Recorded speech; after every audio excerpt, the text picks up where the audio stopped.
Hi, welcome to Beyond Authentic Witchcraft, the meandering magical podcast. I'm Lisa. And I'm Neil. And this is the podcast where we like to chat about all things magical and basically talk a bit of shit while we're there, really, don't we? We just chat shit as we go, as you all know by now. You may have noticed there's a slightly different name to the podcast. We just thought it made more sense to have everything under the Beyond Authentic Witchcraft brand, because that's what we are on the YouTube, so it just makes life a little bit easier.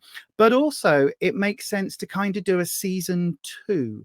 So this is kind of where we are today. This is like season 2, episode 1. It's kind of like a bit like Star Trek The Next Generation, where that first season was crap. It was okay, but it was crap.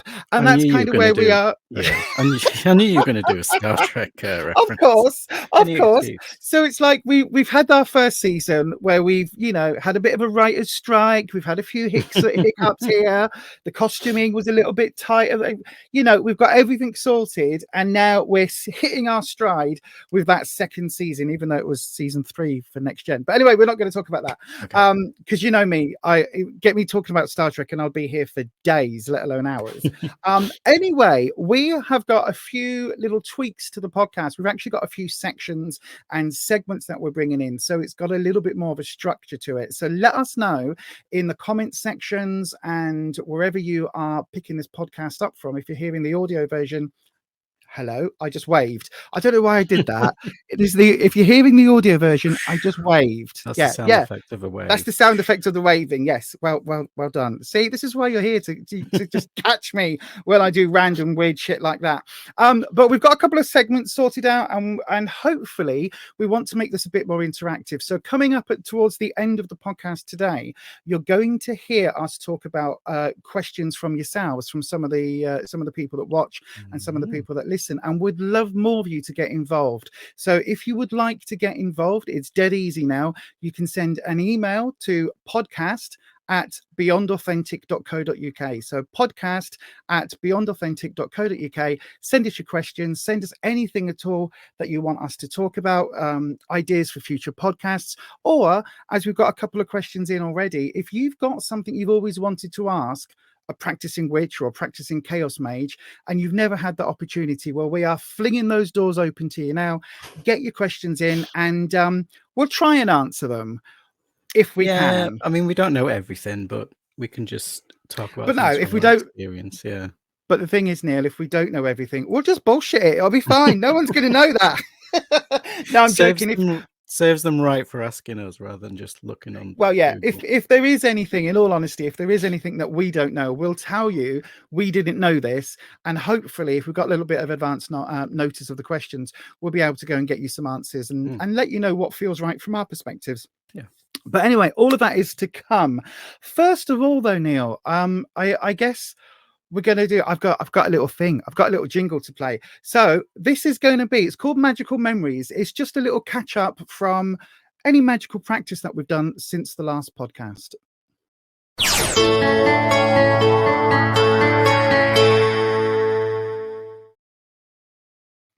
So see, I've done jingles. It's all good. Oh, you love making them.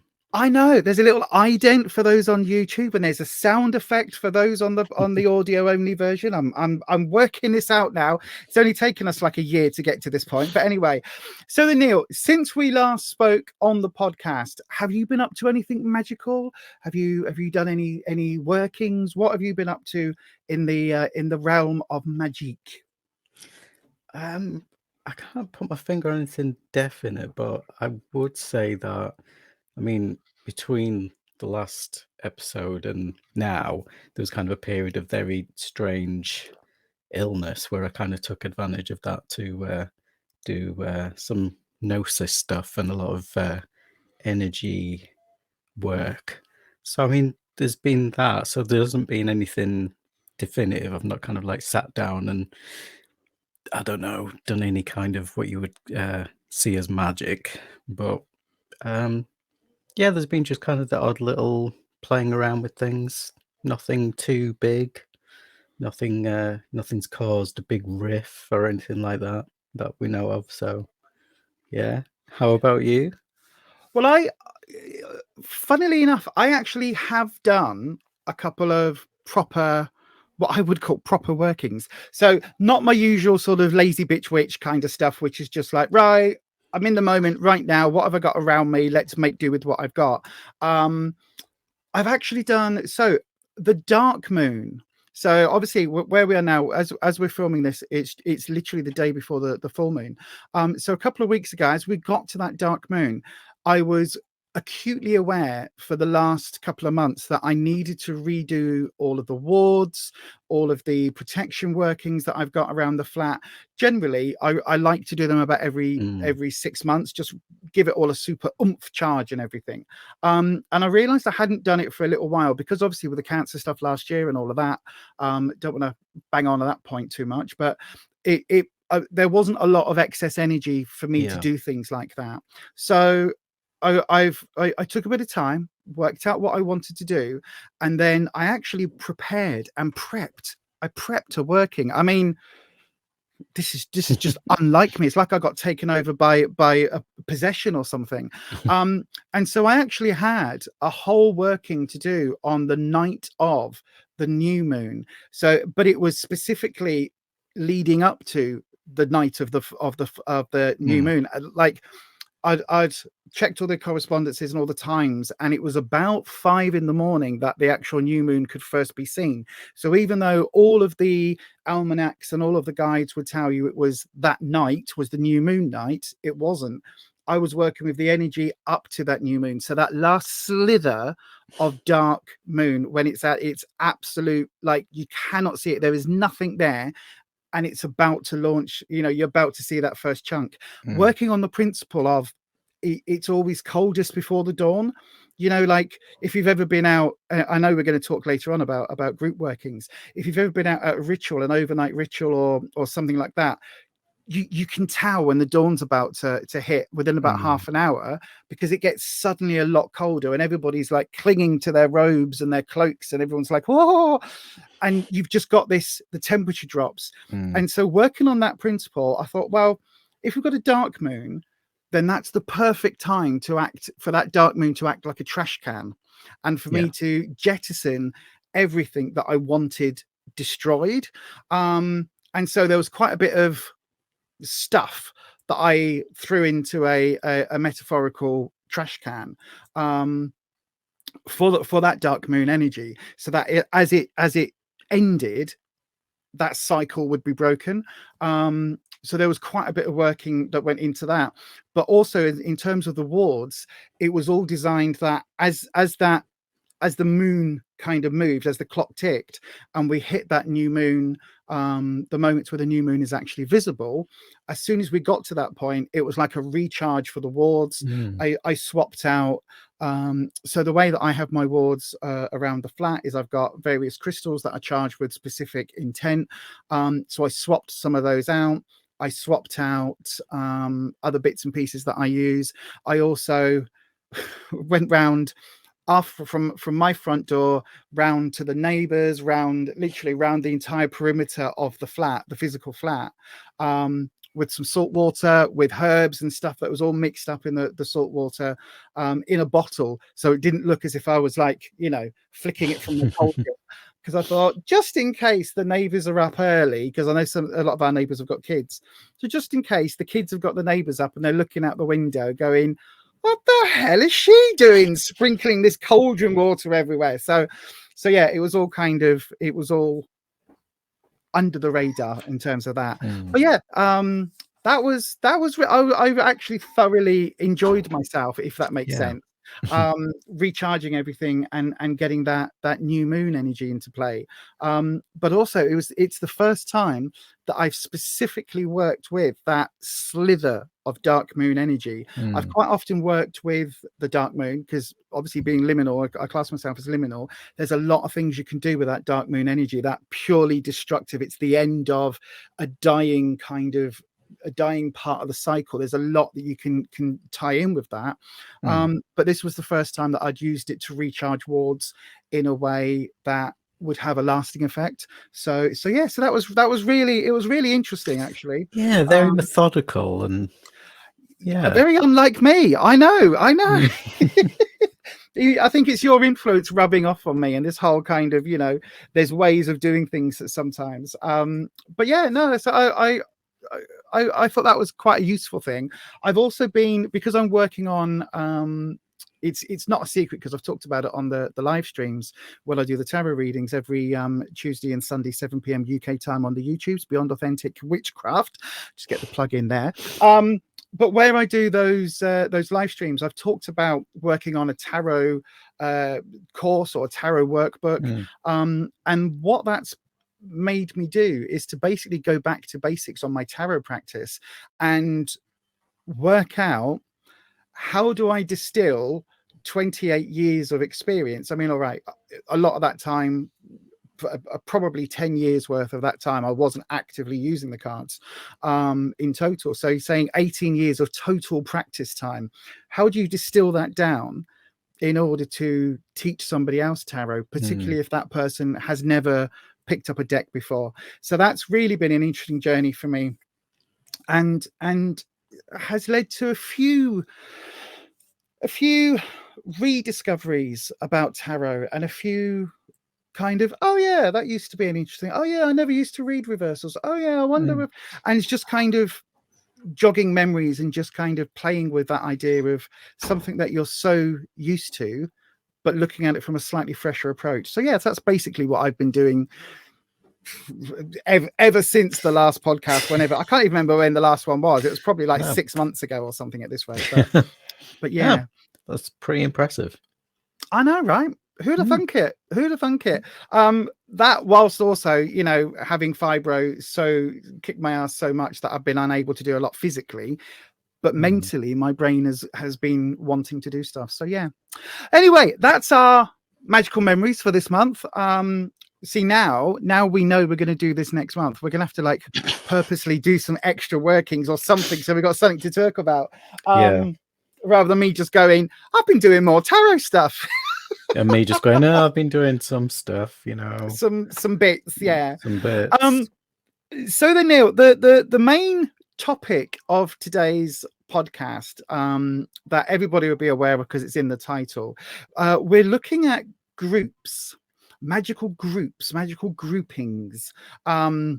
Unfortunately not groupies, because that's a whole other conversation. That will be on Beyond Authentic Witchcraft After Dark, when we have a few beers and a bit of vodka and some mead, and then we really let loose. But I guess then we should really talk about how we got to know people in the craft, how we kind of made friends, how we kind of went from being somebody with an interest in witchcraft to somebody within a community, if we ever did. So do you want to start?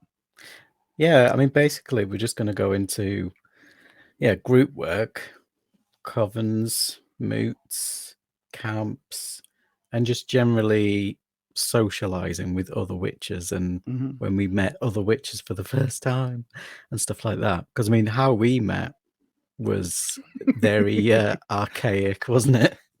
I mean, we talked about this before, haven't we? It's like, it's probably things that we wouldn't do nowadays, and that we wouldn't advise people to do. Putting your actual phone number and your actual details out into public, it's probably not the best idea in the 21st century, but back then it was fine for some back reason. In our day, there was it was a more innocent time. We were more innocent. That's what it was. God, it sounds like we're talking about the 1940s or something, Well, it was though, wasn't it? It was, remember. It was a simpler time. It wasn't the 1940s. I'm ignoring that comment, but it was a simpler time, and it was before the internet exploded, before the immersion of trolls and that sort of lifestyle really on people on the internet, where they just want to dox you and get your information out there, and they whole groups of people who just want to make life hell for anybody that's on the interwebs. It was before all of that, but so I was the first witchy person that you actually met, and not met, but I was the first one you became friends with. Like a serious witchy friend. I mean, as a teenager, I had a friend who was quite into kind of like folk magic stuff, and you know, she had some Scott Cunningham books, and she did the tarot, and you know, she got me into kind of like earth magic and quite casual, like traditional pagan stuff. And we'd go along to like moots where there'd be like people would just do talks about very traditional stuff. It wasn't kind of for me, and I just thought, oh, maybe this is what witches are like, and they're all a bit, I don't know, they were very studious in this at this mute, so I wasn't really into that. But when I kind of put an advert in the shop out for other witchy friends, yeah, I did well getting you, didn't I? Because it I didn't get, yeah, I mean, I didn't get, I don't know, I just don't, I can't remember kind of my intent. It depends. No. You either got lucky or you got the biggest weirdo of them all. So either way. That's great though. It's great. Either way. I didn't get like I don't know, I could have got some much more nightmarish types of witches, I think. You could. So yeah. But so from your perspective then, could you say that you'd gone to moots and that beforehand? See, that's something that I'd never done back in those days. I was scared shitless of the moots. In my head, the moots were all a bunch of crusties. And again, I don't even know to this day. I think I've been to 2 in my life, and I'm now 46, but it was all full of basically Gerald Gardner types. So with the beard and the cloaks and sort of very white, very middle class, very sort of very, very Wiccan, Gardnerian, Alexandrian Wiccan types.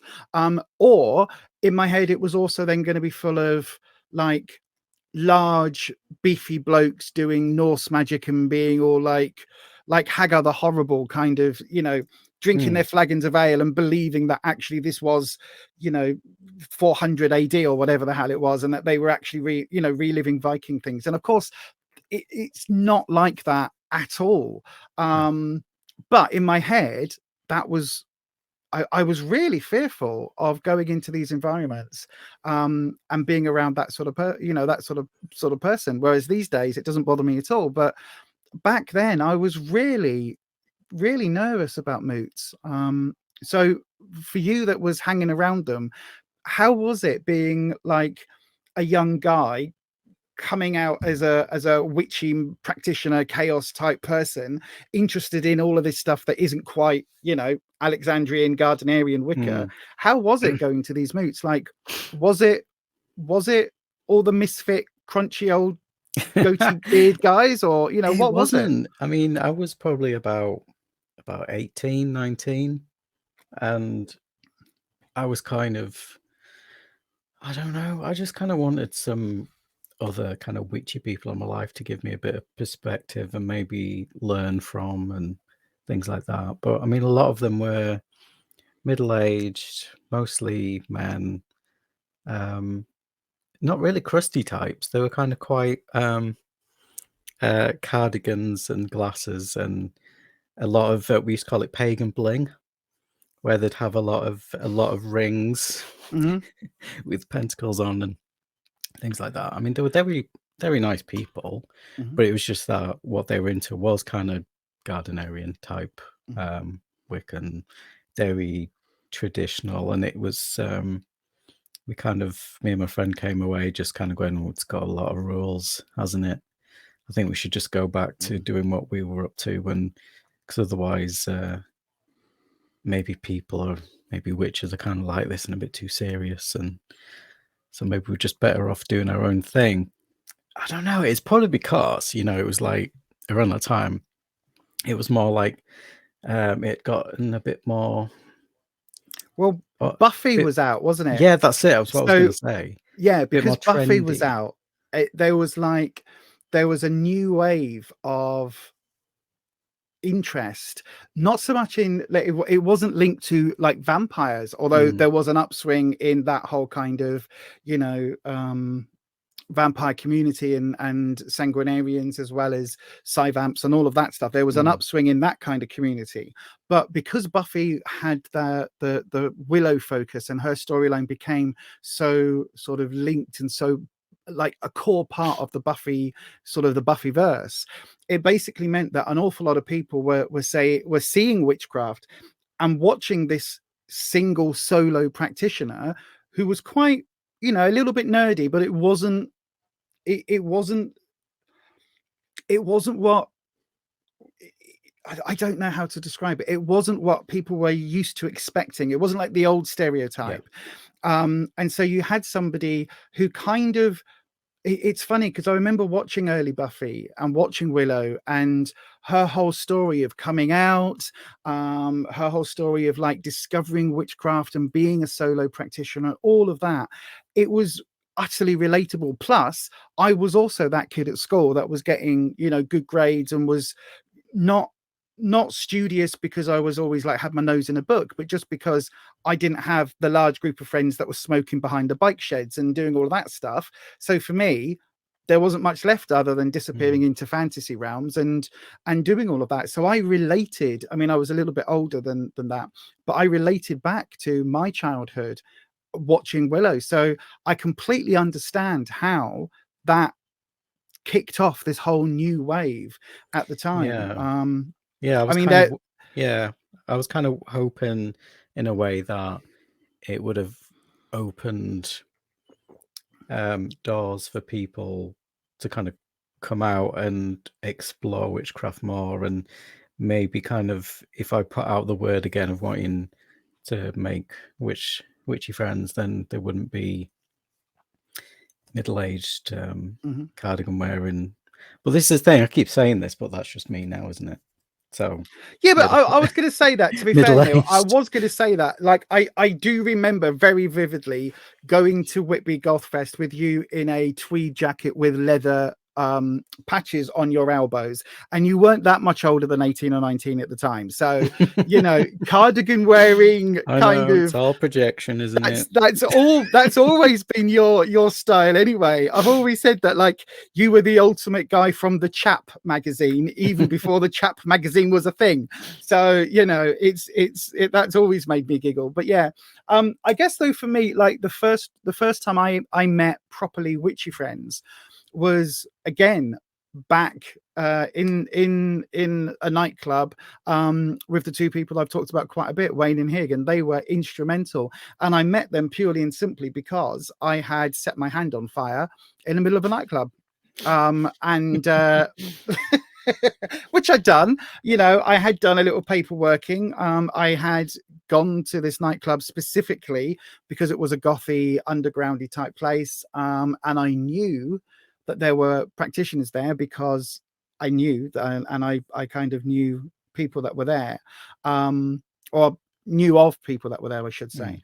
And so, yeah, I decided to make my mark and be seen, and decided the best way of doing that would be to do a little paper ritual, which I did quite happily. That was fine. The paper ritual was, you know, let me be seen, and if there's people here that you know I can connect with, let's make that happen. What I didn't realize is that I'd spilt a bottle of poppers, nearly a whole bottle of poppers, over my hand. So as I lit the paper, the poppers ignited, which leaves me doing this and a whole arc of flames following my hand, at which point the two guys that I now know were Wade and Hig had basically come outside just to see me waving this kind of these flames in my hand, and they were like, oh, this person's interesting, what's going on here? And then cue lots of very probing questions from the two of them separately. It was looking back, it was really interesting because they'd basically tag teamed me, which sounds a lot worse than it is, but they'd basically come up to me separately and asked me a whole bunch of questions, and then had gone off and conferred, and then just said to me, you know, you seem vaguely interesting, do you fancy, you know, meeting us tomorrow at these woods? And again, different time. These days there's not a thing in the world that would get me to go to some woods with two completely strange men that I'd only just met the night before in a nightclub, was drunk. But of course, back in those days, I was younger, so I was a lot more naive to the risks. I think that's what it is. But yeah, and then it turned into a very, very, very deep and life-altering friendship, which I have them to thank for a hell of a lot, actually, in my life. So yeah, then I guess that leads into we did do some workings together. We did form a random circle. So yeah, there was it was a random circle. Right, let me explain. So there used to be this concept, and I don't know whether it's actually even still a thing, but there used to be this concept of a writer's circle. And basically what a writer's circle was, you would get a in the mail, in the post, in the snail mail, you'd get an envelope would arrive through your door, and in that envelope would be 8-10 short stories, snippets, chapters, parts of chapters that people were writing. And basically the idea was that you got your envelope, you pulled out all of these stories, you read them, and you would critique them. So you'd write on the back, oh, I really love this, but I think the conversation on page 4 doesn't really flow because this character doesn't come across as genuine. Maybe think about this. And so basically every couple of months or so, you'd get this envelope turn up, your story would be critiqued, you would then critique all the other 7-8 that were in the envelope and then pass it on to the next person with a fresh story from you. So it's this way of getting everybody to contribute and everybody to get just to get some really good feedback. Now that was fine in paper, with paper stories and things, and short stories. So I was like, right, well, if that works for writers, why can't we do that with magic? Why can't we? Because I never wanted to be a coven leader, ever. And yet a lot of people, because I'm quite gobby, because I'm quite, I speak up for myself, and I don't tend to back down. If I think something's fair, I'll push it, and if I think something's unfair, I'll push it. I don't tend to back down easily in those conditions. And so a lot of people used to ask me to be like, oh, you should start a coven, you should start a group. And I was like, no, I'm not interested. Like, interested in working with people, just not interested in doing all the leadership bollocks. And so this idea of having like a working group that didn't have a leader, we would have a revolving leader. So basically, if there was, I think at one point there was 8 or 9 of us, and people were from all different walks. So some, like Wayne was a Norse magician stroke heathen. Hig was a chaos magician. There was somebody else that was really into her crystals, like really into crystals and that sort of thing. There was a trying desperately hard not to name any more names, but there was one guy who was he liked to say he was into demonology, but it wasn't. He was just into being an asshole. Basically is what it is. And so for him, the whole thing was a power trip, which became very obvious very soon. Okay. But people were from all different walks, basically. And the idea was we would meet up at least every 6 weeks. It was normally every month, but timescales. And you'd meet up, and basically you would write a ritual for the group. And so if I was in charge that week, I would write a ritual with parts for every one of those people from my working practice. So if at the time I was more into auras and healing and very sort of very intuitive folklore type witchcraft. So I was a very empathic, very like the local healing witch rather than anything else. And so when I would do a working, it would be with that sort of with that aim to bring in healing energy, to feel the energy from the aura, from the earth, from Gaia, all of that, bring it through, feel the circle, send it off wherever it was needed. If anybody needed healing at that particular time, would work on them. And then once we'd done the ritual, you would then get feedback from the other members of the group who would say, oh, I've never done that before. It was really interesting. You were using this to call on, you know, Gaia energy, whereas as an Alexandrian, I use this phrasing to call on, you know, to call the quarters or whatever it was. And it was a way of kind of, learning a little bit about somebody else's practice by taking part in a ritual. And because there had to be trust within that circle, because obviously you're reading something, I don't know what the hell I'm reading. I don't know whether this is Latin, whether it's something that they've made up, whether I'm calling a bloody, you know, 7th level demon to come and eat my soul or whatever it may be. So you had to have this trust element, but also it was a really good way of just like learning different things. And so it would trigger conversations where people would go, oh, I didn't know you did XYZ in whatever practice, like in say Norse magic. I didn't know you did that in Norse magic. Like I do that over here in, you know, following an Eastern path. That's really interesting how there's similarities or how these things are so different. So that, I mean, I guess it was naive of me. And also because Wayne and Hig didn't want to do like leadership roles either. It didn't last for that long. Because egos got in the way.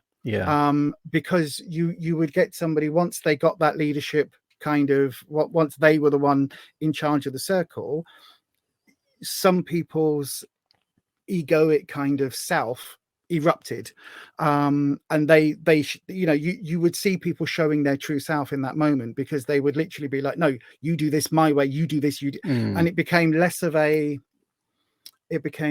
group understanding and more of a, you do what I say because I am in charge in this moment. And it as soon as you got that, it just sort of started to fall apart, because you had to have this attitude of, I am doing this ritual from my perspective, from my practice, from my magical background, in order to show you what I do by involving you as an equal. Once you've got somebody saying, I am in charge of this, I am the teacher, you will follow, because you don't know anything about my school of magic, therefore I am better than you. Once you get that ego that comes in, it just falls apart, because you're like, all right, you know more about, I don't know, you know more about Gardnerian magic than I do, but I know a fuck ton more about what I do than you. So, you know, it's, you may be the coven leader, the boss, the head witch of your practice and your path, but I'm at the same level as you on my path, because I've been practicing just as long. And so, yeah, it became untenable as an ongoing group, which is a shame. I think it's when it gets to, I mean, it's something that we both really don't like, is when there's people claim there's a right way and a wrong way of practicing magic. So how did you kind of meet these other people, and how did you kind of let them join you, and how did that happen? It was largely, it's a really weird, it all revolved around this nightclub. And it's so bizarre, because this nightclub had witchy folk from all over. It was effectively, it was an alternative gothy nightclub. So there were people there that were very into like the goth scene. There were people there that were absolutely 100% psi-vamps, psionic vampires, energy vampires, and who would go and basically vibe and suck the energy off other people, which sounds so Buffy. It really does, but it was absolutely going on. It was absolutely 100% going on. Like absolutely, like there's no doubt in my mind that was actually happening. Largely because when a few of us decided to interrupt what they were doing, they didn't take kindly to it. Which is a whole other story. But yeah, it was just, there were lots of people that were friends of friends, and people that had been to various moots, and people that had all come up from various sort of the outskirts of various friendship circles, so that like there was enough people that were friends of friends of friends who you go, oh, you're a bit witchy as well. Oh, you're going to Stonehenge for the solstice. Oh, you're not going to Stonehenge, but you're going to Glastonbury. Oh, okay. And it was just kind of like, I can't even describe it. It was just this weird nexus of all of these various people that would kind of know each other, and it just became an interesting group of folk. All of us were quite young. There was a couple of older folks in the mix. You know, I say older, they're like in their 30s. You know, they were ancient. Yeah. But there were a couple of people sort of from that sort of age range. You know, proper adults that were in the groups as well. But again, it was just that. I don't know. I think it was just the right time and the right place. I think that's literally all it was.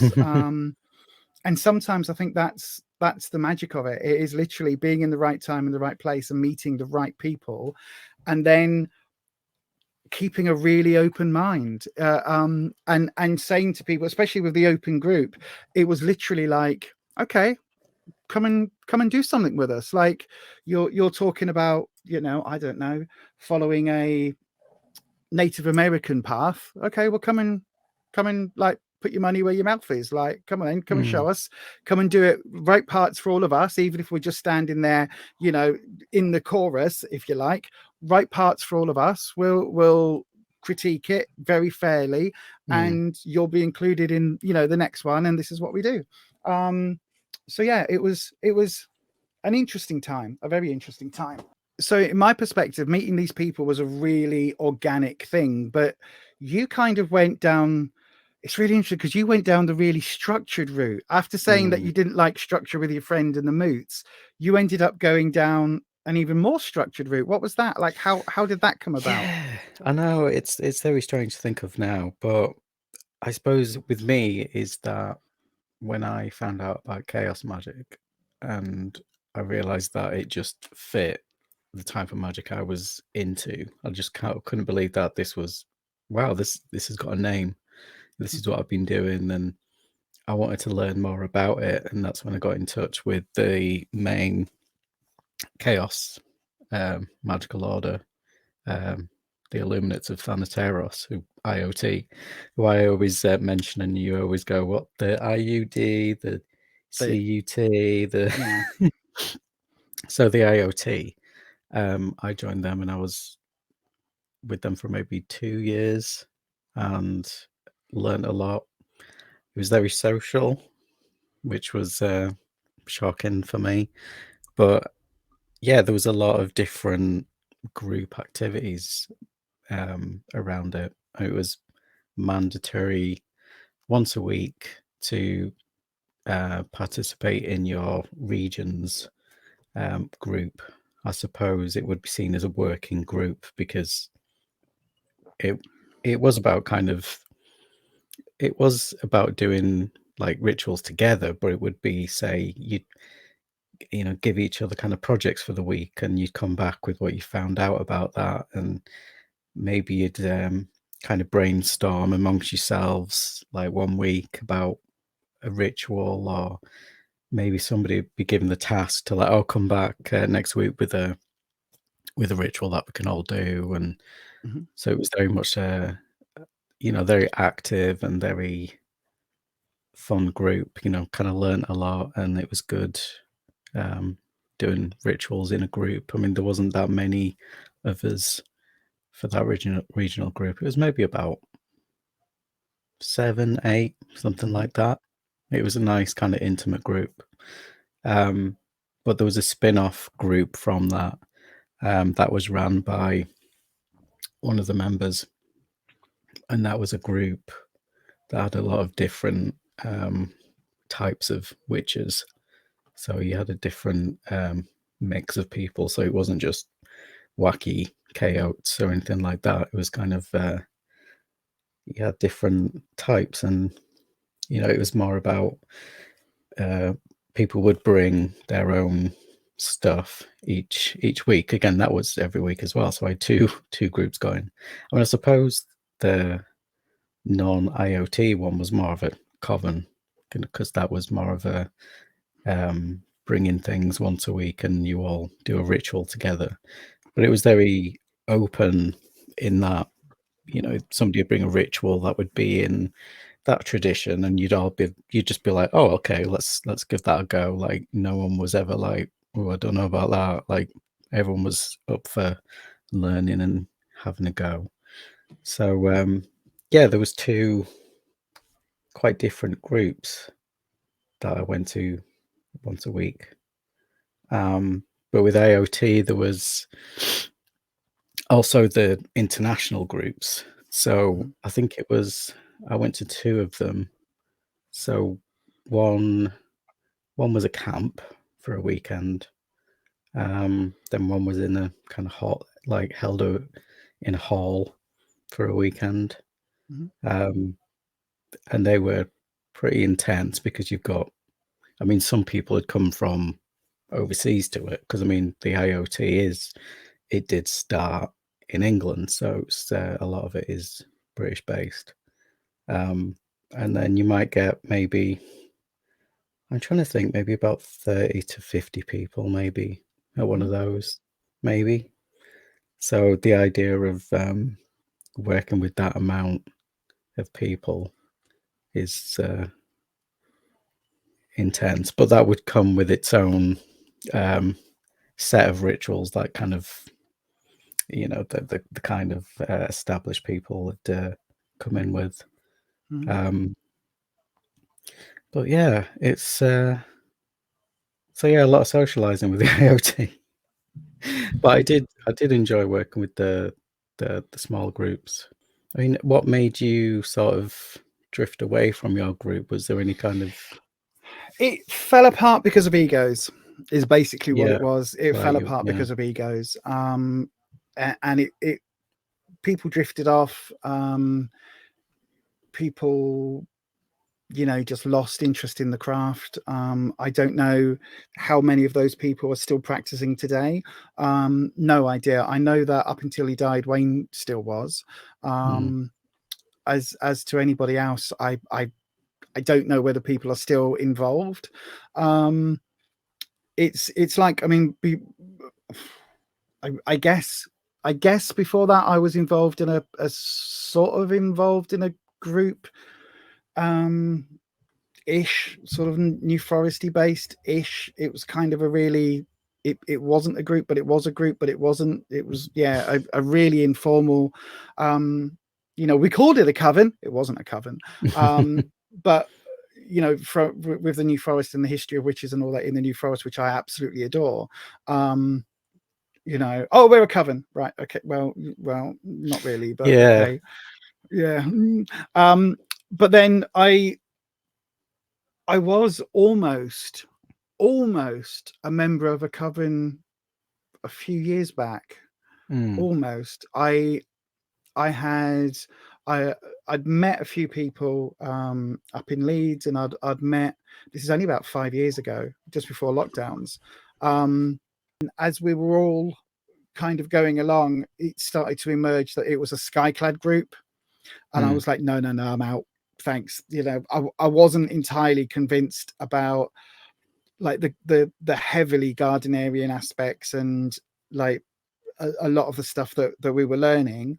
I mean, bearing in mind, this is only a few years ago. I'm not exactly a novice at a lot of this stuff. But when she was talking about, you know, certainly for first, second degree initiations and things like that, it was like, yeah, this is all Skyclad. I was like, see ya. Bye then. No, I don't think so. I mean, it reminds me a bit of like you say, as your kind of initiation kind of training went on, when you just get a bit like, this isn't for me. And it was kind of like that with the IoT a bit, because one of the things that kind of broke the little local group apart was we all started getting a bit, you know, this is getting all a bit structured, all this IoT work. You know, when we go to the international meets, they kind of look at us like we're a bit like the naughty group, because we kind of want to do things that are a bit more wacky and experimental and fun, whereas kind of they were a bit stuck kind of in their ways, and we kind of went, yeah, and we kind of, the small group kind of, we started one by one going, not gonna come next week, I've actually got something on, you know. Yeah. And so it got to about 3 of us left and it was just basically just an excuse to just kind of have a catch up, not really do anything. And we just went, yeah, I think we've kind of all realized that it's not for us, the IoT. I think we kind of just enjoy doing our own weird magic on our own, really. I think that's the thing as well when you get into kind of group stuff, especially when it's kind of bigger, a lot more people, is you can, I mean, I know that I was kind of put in situations with the IoT where I wish I would have stepped out because there is an amount of peer pressure, I think, in groups and group work. So yeah, I mean, that's kind of one of the, I think one of the dangers of kind of getting into group work, because there is, like we've said, like when it comes to people thinking that, oh, well, my way is the right way, I'm the leader now, stuff, and not feeling like you can speak up and getting into situations maybe you're not really into and you feel like you should. And because that, I mean, come on, that starts tipping into cult territory rather than a cult. Yeah, you know? no, it is. So, it is, and I think it's. I think certainly that's one of the things that I can say. Certainly in the 21st century, where we are now, that's a lot more evident. And certainly, if you go back and read the Witch's Bible, a lot of stuff in there does come across as really cultish rather than occultish. I love that, by the way. I think that's amazing. I have to remember that. But I don't want to give people the impression that all group working is bad, because I go along to, or most years I go along to a pagan camp. And again, people at that pagan camp, some of them practice skyclad, some don't. It's completely open, and if you want to dance around the fire with your tits out, whilst, you know, celebrating your connection to deity or spirit or whatever, then absolutely nobody bats an eyelid. There's somebody each time they do a main sort of working, a group, massive group working. There's normally one person that's painted completely stark naked and painted green as the Green Man, the embodiment of the Green Man. And that's not anything that's, there's none of that to it. It's just, this is what, this is the embodiment of the Green Man, and we come into the world naked, we go out of the world naked, so to speak. And it's all about that. So there's no, like, I'm not a prude with these things. I'm not kind of like, oh no nudity for me. And it's just the right kind of connotation and the right fit, so that the camp that I go to, there's families, it's a very warm and welcoming group. It's like the main group ritual is incredible, absolutely incredible. All of the people there are there for the right reasons. There's the people that run it, the disorganizers of the camp, are absolutely amazing. All different body types, all different ages, all different walks on the wonderful occult path. There are people there that are very sort of come from almost like a Christian witch background, right the way through to people that will be Satanists, and all everything across the board. There's so many different sort of varieties of pagan folk there. And equally, I know people that are very happy in their covens and very, very happy in their groups. As I say, the coven that I was studying with to maybe join, everybody there was lovely. And it's just that for me, being skyclad isn't something that I'm comfortable with. Being trans and being sort of where I am in my life, and with my body shape being the way it is, and not feeling 100% confident because of my size, it was just like, no, that's not something I'm comfortable with. And so I because that is part of the way that group works, it's part of the trust exercise, if you like. that immediately meant I was just like, no, as you said, that I was very comfortable stepping out and saying, you know, I wish you all the very best. And everybody I met that was part of that group or studying to be in that group were lovely people. It's just not for me. So yeah, I don't want, if you're listening or if you're watching this, I just didn't want it to come across like all groups are bad, because I think there's some amazing working groups, you know, and it's the same as everything else, isn't it? When you've got any group of humans together, some people are going to gel and some people aren't, and that's just life. I mean, I did enjoy my time working in groups just to give me perspective really on my own work.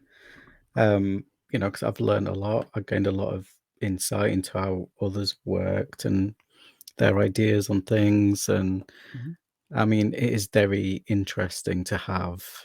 I mean, it's kind of explained as, you know, when you do a ritual on your own, there's just one of you. If you do a ritual and there's 7, 20, whatever, 50, then it's almost like it's you times that amount doing that ritual. And I can understand that that's a powerful thing to do. And, you know, the kind of, especially if it's a big kind of performance, and, you know, kind of if it's got all the bells and whistles and, you know, all the smoke and the robes and all that. And if there's a big group of you, then obviously it's a whole different headspace than you sat there doing it in your bedroom or something. But to me, it wasn't for me, because when I was in a group of people like that, in kind of everyone's very in the zone, whereas I'm a bit like, in any kind of situation where things are a bit serious, I'm always the one going, feeling a bit awkward. So to me, it was almost like, and I don't know if it's just a chaos thing or any kind of magic in general when it's done in a big group, but I almost felt like I was in like a performance arts piece, or like an improv theatre. Yeah. So to me, it didn't feel like a magical headspace to be in, whereas obviously a lot of people there really found it helpful. So I think it depends on who you are, really. If you kind of like the idea of a lot of people around you all doing these synchronized things and chanting and the whole atmosphere, then I can imagine it's very useful for some people. But for me, it kind of made me think, yeah, I think I'll do this on my own, thanks. So what would your advice be, Neil, to someone who may be listening or watching this and be kind of, even though we've given a few scare stories today, they might still be interested in working with other people in sort of a group format? What would you say to someone that is looking, like, where would you find groups these days? Because obviously we can't all put up wanted adverts in pagan shops.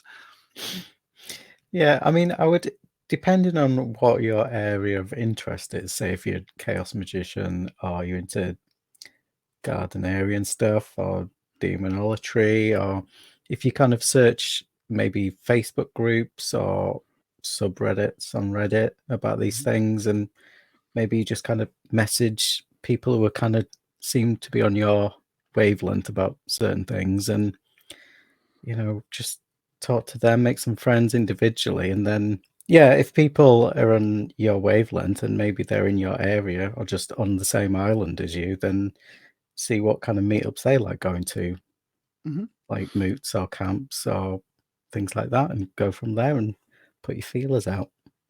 Yeah, and I suppose if you're wanting to maybe go to something that's a little bit more formal, the Pagan Federation does have a list of moots, I believe, on their website, and those moots are actually run by people from the Pagan Fed. Now, that doesn't mean that they're above anything else or above anyone else, but it does mean there's like, if you're uncomfortable, there'll be a regional person that you can speak to, and there's a bit of a sort of a paper trail, if you like, rather than it just being a random person running a random group. But that isn't to say that random groups and random people aren't fantastic ways of meeting folk in the craft. I mean, that's literally how I got into it. But what I would say is the same as any other social group. Like, look after your own safety.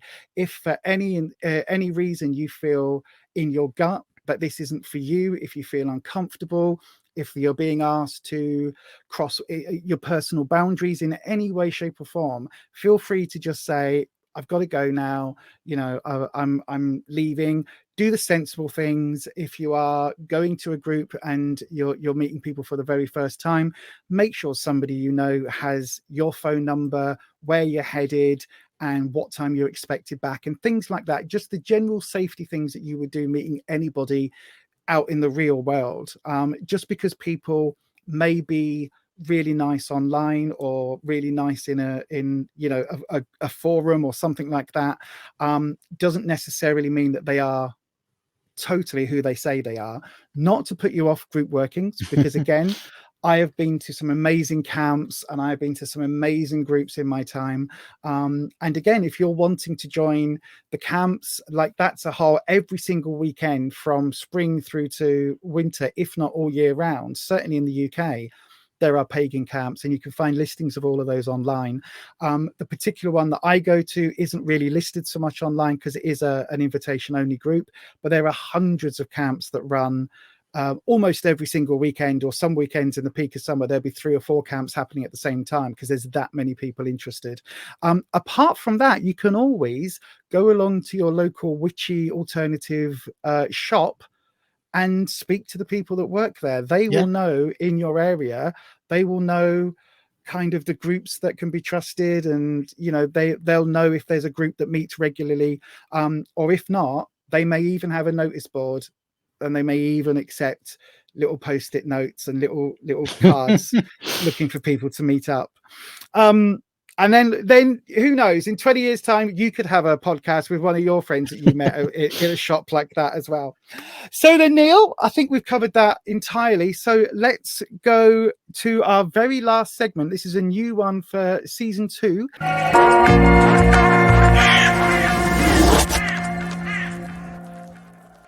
Questions, queries, and quandaries. This is the part of the podcast that we want you to get involved in. If you've got questions or queries or quandaries, you can send those to us at podcast@beyondauthentic.co.uk. podcast@beyondauthentic.co.uk. So I've got 2 questions then today, Neil. I'll do the easiest one first. Okay. So this question is, I think we've kind of answered on a previous podcast, but just in case we haven't given it enough prominence, the question is, why do I need all the paraphernalia? And I think they mean the bells and the whistles, the cauldron, the wand, all of that. So yeah, what would your answer to that be then, Neil? Why does this person, or why does anybody need all the paraphernalia? Well, from the episode that we did, Witchcraft on a Budget, I mean, we kind of both said, well, you don't. You know, it's all about the intent that these things are used for. But some people might just like having the basic kit when they first start, and it gets them in the mood to have their, you know, their designated chalice and wand, and it's a good basic kit. But like we've said, you can come up with those things yourself. You don't have to buy those things. You can improvise. At the end of the day, you don't actually really need them. They're just kind of just a nice thing to have as an add-on. I think we said in that episode, the original pointy stick is your finger. So whether that's a wand, an athame, whether you're using it, I mean, we've all got a basic mug that you can use as a chalice, you know, a piece of paper with a circle drawn on it will work quite as happily as an altar tile or whatever else you want. So yeah, I absolutely agree. You don't need all the paraphernalia. However, we have also done an episode where we were in our cloaks and we talked about how it makes us feel a bit extra witchy. So again, it's about, depends on what you need for the mindset. Now, you could literally have a specific necklace. You could find on the beach a hagstone, so a stone with a hole on, and if you designate that stone with a hole on necklace as that is your magical necklace, you wear that whenever you go and do any kind of practice, that becomes the paraphernalia. Like we said today about the people that have all the rings and things. You might just have one ring. It can be like a plastic ring pull ring. It doesn't matter. If you give that ring, if that the only time you wear that is when you are in magical practice, that's all you need. Like, you don't need the bells and whistles. It's nice to have. I've certainly, you can see in my background, I've got bucket loads of bells and whistles. So much so that, like, every time one of the witch casket boxes turn up, you can see my other half rolls his eyes like, oh God, we've got more stuff to put away. But it's a really nice thing to have, but you don't need it. So I totally agree with you. The second question then, which is maybe a little bit more difficult to answer, is how do I know my spell has worked? That's a very difficult one to answer, isn't it? Isn't it? How do I know? Because especially with chaos magic, you might be imagining it to work in a certain way, and so you're looking out for that. But really, you're not kind of looking in a more broad way to realize that it might have worked, but not in the way that you expected it to work. I don't know, because it showed that it's worked. I don't know. How would you answer that? I guess it depends on the type of spell that you're actually doing. So if you're doing a spell that's got a definitive, certainly a material, like a physical end goal, say you've got an electric bill in and you need to find the extra money to cover that electric bill, you'll know if it's worked if that money's somehow in your bank account or if you've somehow got it. That could be whether, you know, somebody's lent it to you, you've got some more hours at work, you know, you've won 50 quid on the lottery or whatever it is. You'll know if that spell somehow worked because you can cover that bill. When you're doing something that's a little bit more spiritual, so say if you're looking for more confidence or you're looking, you know, for some healing or something like that, that's when it becomes a little less tangible. And that, I think, is for me where belief and faith and experience comes in. Because one of the things, certainly in the way that I've always practiced, is that kind of work it and forget it, sort of that, you know, set it, forget it type thing. So you set your intent, you do your working, and then you move on. You don't keep coming back to it and focusing on it, because if you do that, you're kind of bringing the spell back to stage one again. You know, it's like if you say, oh, I want to lose a stone by Christmas. Great. Well, if you come back to that in 3 months' time and say, I want to lose a stone by Christmas, is that the same stone? Is that an extra stone? Because it doesn't, the universe doesn't necessarily know. So if you've lost half a stone already, you could easily find yourself putting half a stone back on to go back to where you were at the beginning of the working, to then try and do it. You know what I mean? So it's like, it depends. And so for me, this idea of set it, forget it, it's like, just have faith, just have belief in yourself that that working has worked. Unless, as I say, unless you're going for a tangible working, unless you're going for something that is manifestly on the material plane, in which case that should be fairly obvious. You know, if you're doing a working for a new car, 2 years later, you still got the old banger that you had, you know, you've had for the last 20 years, then chances are your spell hasn't worked. Well, yeah, maybe it's about refining it. So if you were expecting to have a new car by Christmas and you went, oh, I want a new car, and you didn't get it by the new year, maybe you should have said a date. You know, maybe you should have said.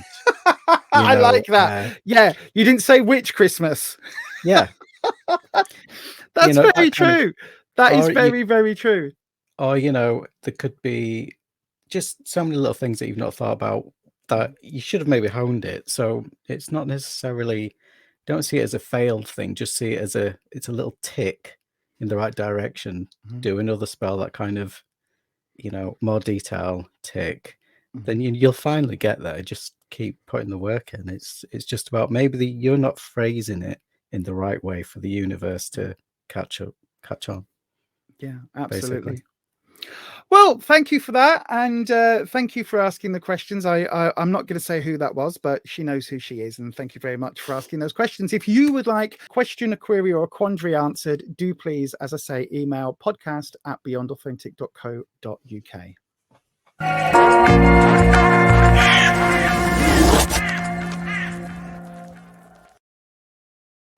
Well, that is it for this episode, Neil. How do you think it's gone today? I think it's gone. It's good to be back.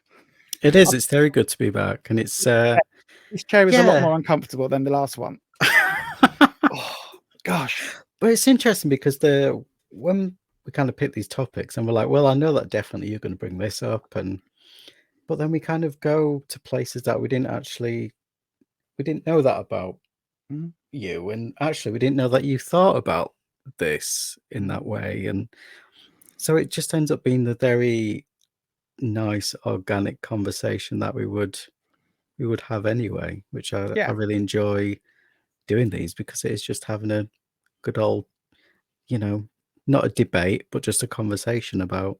It is just a meandering magical conversation. Yeah, that's and what it is kind of exactly what we would be talking about. Yeah. Like if we were in the same room face to face with a couple of coffees and, a sandwich or something, we would kind of end up having these random magical conversations, because that's invariably what happens. If you're watching this on the YouTube version, please do the YouTubey things, the thumbs up, the likey, the subscribe, all of that. If you're listening to this on the audio only platforms, one of those, please do the equivalent over there. So whether that is a follow, a like, a heart, whatever it is you need to do, please do the social media things. It really does help us out. But that is going to be it for today. We'll be back next month. And as we always say, stay you, stay true, stay authentic, and keep practicing. Keep experimenting. And we'll see you next time. Bye-bye.